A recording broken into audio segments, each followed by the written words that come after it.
This documentary contains topics of self-harm, addiction and sight loss. Viewer discretion is advised. My name is Bilaal Ali. I live in Sheffield with my family. I'm 22 years old. I study accounting and finance at Sheffield Hallam University. I like to play blind football and tennis. I like to watch films at the cinema, especially Marvel. I have BBS syndrome, Bardet-Biedl syndrome. I'm Steve Burge. I'm 50 years old, so I'm becoming a dinosaur, growing old disgracefully. I'm also a professional musician and sound engineer. I was born with Bardet-Biedl syndrome from birth. Hi, I'm Bradley Springle. I am 18 years old and I go to college at the moment. I do an esports course. I have a lot of interests, like video games, for example. I also just love wrestling. A lot of forms of media, so movies, shows, music, books, ebooks, so I listen to them. Very interested in animes and like Marvel, and I have Bardet-Biedl syndrome. BBS is a condition I've had since birth. It affects my eyesight, rots the retina in the back of my eye. So I've been registered blind since 2017. My sight's been deteriorating ever since, from birth till now. It deteriorates over time. No specific time, just I know that deteriorates over time. BBS also affects my weight as I'm obese. I try to maintain it by doing all the exercise, but it still becomes a problem. The main things that affect me is my sight. I'm totally blind. I'm a guide dog owner. I was born with extra fingers and toes. I've got polycystic kidney disease.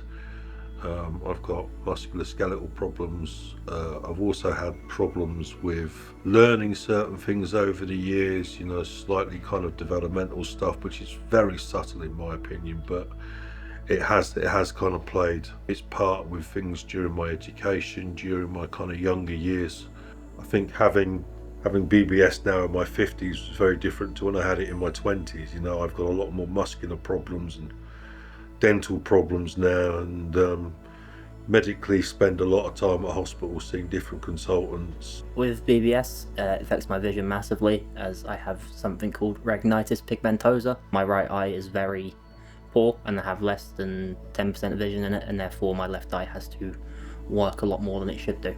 BBS also sort of doesn't really just focus on my eyesight, as it can also include a lot of other conditions, both either mental or physical. I used to have it, or I still do have epilepsy. However, they always seem to happen whilst I was sleeping, which means my seizures happened whilst I was unconscious. My sight still deteriorates. At the moment I have some central vision, but it's up close. The hospital told me there's not really anything more that can be done. I can't travel anywhere alone as a carer PA. It kind of makes me feel like I want to be more independent, but my sight and the safety, it stops me from being able to do that sometimes. When you come to realise that your sight's deteriorating, like, it personally makes me like feel a bit low, as like I realise that I have to adapt. I can't look at books or cards or football magazines like I used to.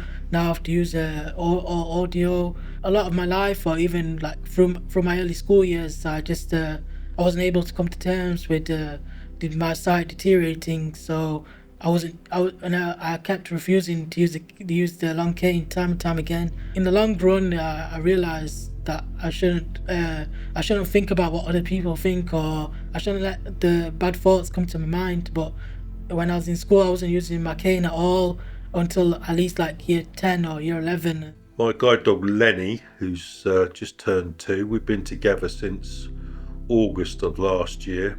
And he's a black lab. He's a really lovely natured dog, he's got a real lovely temperament. He wears his heart on his paw, he kind of loves, and every morning he kind of like, puts his head on the bed and he's like, Dad, I want my breakfast. I think over the years there's been some very serious challenges overcoming living with BBS. Losing my sight was definitely a very traumatic experience. It happened very suddenly. I'd been losing my sight from the age of 10 when I was diagnosed with BBS.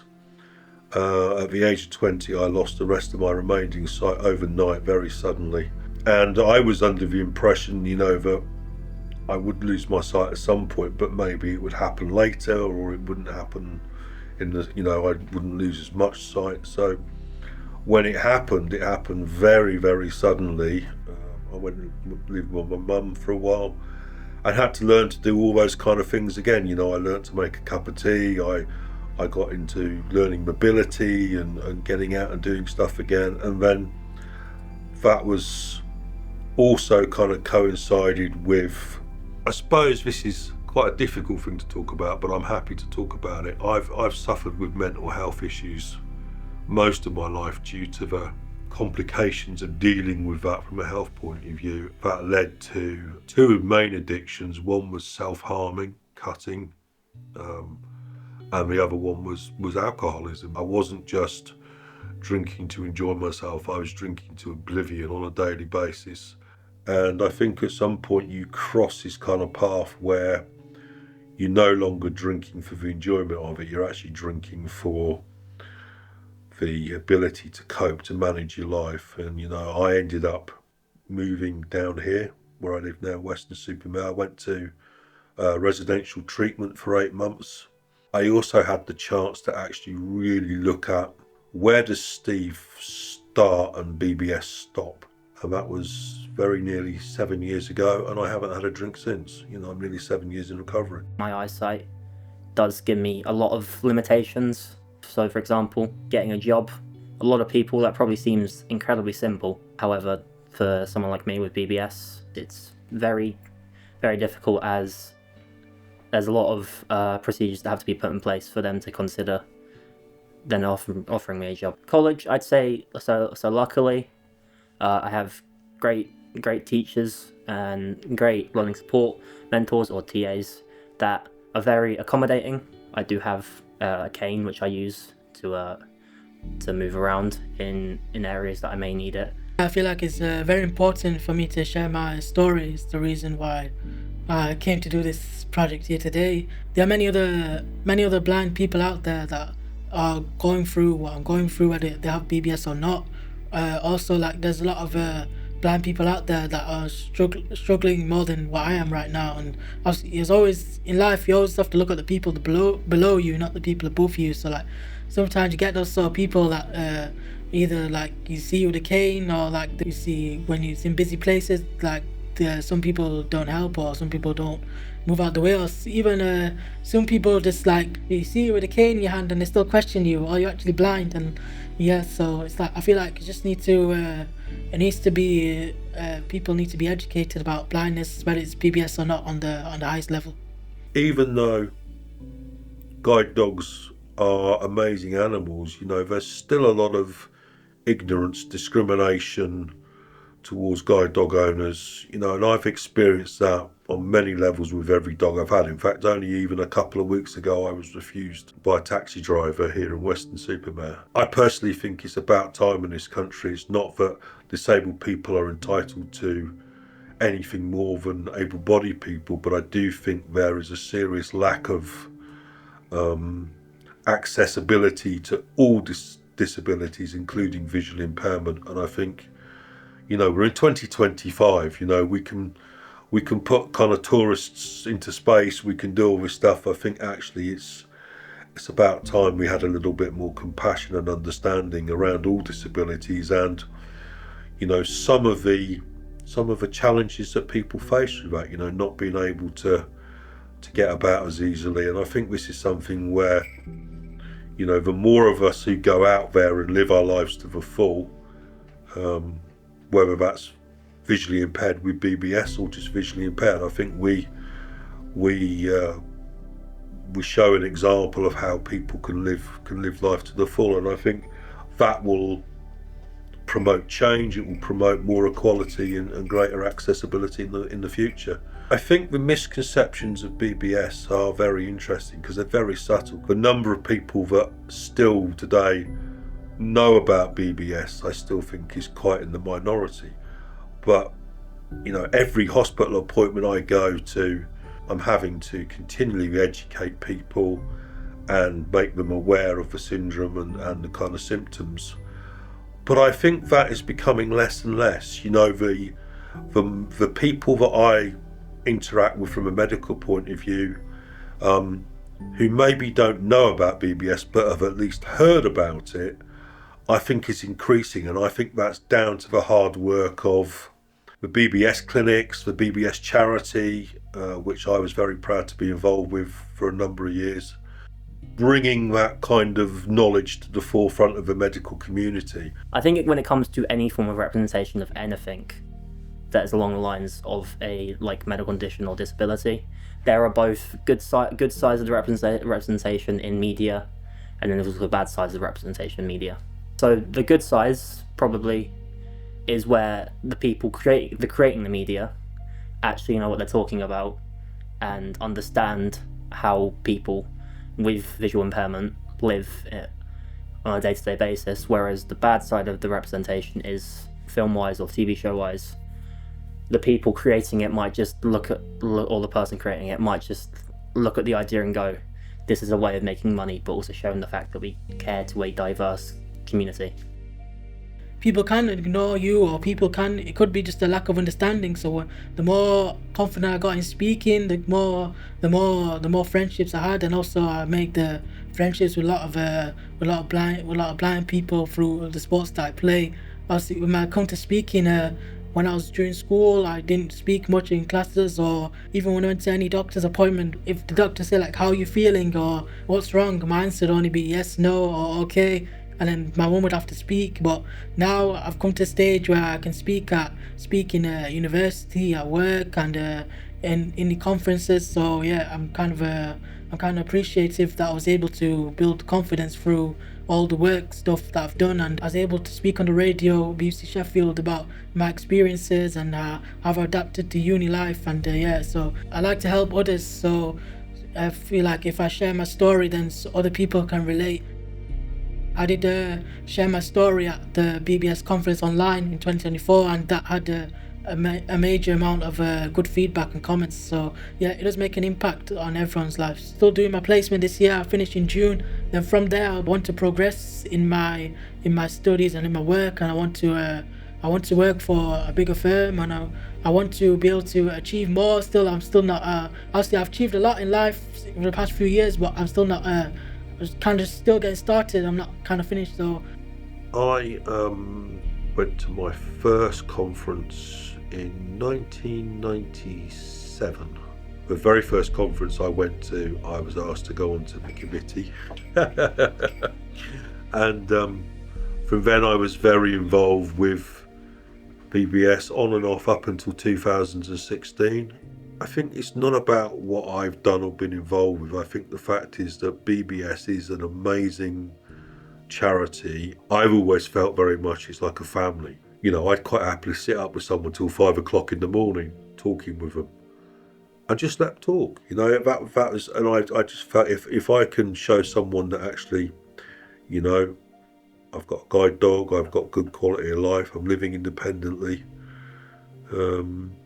then hopefully that shows other people that there might be some hope for the future. I mean, it's not really what it can do, but I'd say some of the highs was meeting someone that I considered like a big inspiration. With being John Cena, even though it's not really what BBS shows, it's more. I got given that opportunity, which was really cool. Although, yes, some people do mistreat me due to my vision and stuff like that. I do still get treated like I am just a normal human, a normal person, which I'm very grateful for, because otherwise I feel like that it would end badly, and it just helps a lot more to feel like that I am, in a way, not wanted, but people want to see me succeed and support me, even though with the limitations that are in place. Whatever you achieve or whatever you want to achieve, it's not impossible. It's just you just have to. It takes a lot of time, but you have to learn like what adaptations you need, or the ways to speak, or the ways to ask for the right help. So anything in life is possible. So you should never give up on your dreams and aspirations. I was brought up in a family where I was never treated any differently. I was always encouraged to do things. I had two amazing parents. I've got an amazing brother and sister who support me and, you know, have always been there for me. And I think what happened was, like, when I got into my adulthood, it was kind of like, I don't feel disabled enough to be in the disabled community, but I don't feel able-bodied enough to be in the able-bodied community either. And I think I got kind of stuck in this kind of no man's land, where I wasn't quite sure about my own identity for a lot of the time, and some very negative and destructive kind of choices and behaviour came out of it. But now I'm in a really good place. I'm still doing my music more than ever, and I've got a really good support network, some great friends. And I think I still struggle with BBS. I still struggle with the symptoms, the problems it causes. I have a lot more of a positive life now than I ever had before, and I think I've come full circle on it, which is great, and yeah, there's no manual for dealing with this syndrome, but I think you just do the best you can and try and live as full a life as possible, and hopefully I'll live to be an old age. BBS is a condition that's probably got more challenges than most people are aware of when they're diagnosed with it. And I think there have been many challenges throughout my life, but the positives actually have far outweighed the negatives having this syndrome. For example, having this syndrome gave me an amazing relationship with my mother and father. It gave me an amazing bond with my brother and sister, who have never treated me any differently. And I think it made the three of us closer when we were growing up. And I think the amazing thing that's come out of our life is that they've been able to let me get on with my life as an adult. Yes, they always worry about me, they always will, because at the end of the day, they've seen some of the challenges I've had to overcome. But also they know that wrapping me up in cotton wool is not going to help me either, and I think if people have BBS are able to live their lives independently with the support they need, then they can have a really fulfilling life. I certainly have a great life, through all the challenges, all the kind of negative things, all the really bad, horrible things that have happened. Out of that has come an amazing quality of life. It's life's not perfect, but it's pretty positive. Just be there. If you know someone who has BBS and you're very close to them, just always try and support them as much as you can, and try and help as much as you can, because although BBS may be a condition, it links to a lot of other conditions, and therefore can take a toll on someone's both mental and physical health. So just always try and be there and support them. Don't let BBS define who you are or what you do in life. It's part of you. It will always be a part of you. It will always be a part of me. But it's something that I think over a long period of time I've actually learned to love and accept. I wouldn't change it. It's part of my DNA. It's the person I am.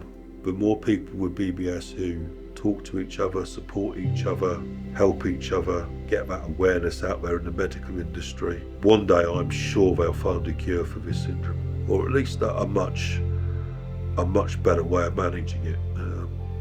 Maybe not in my lifetime, but certainly in the future.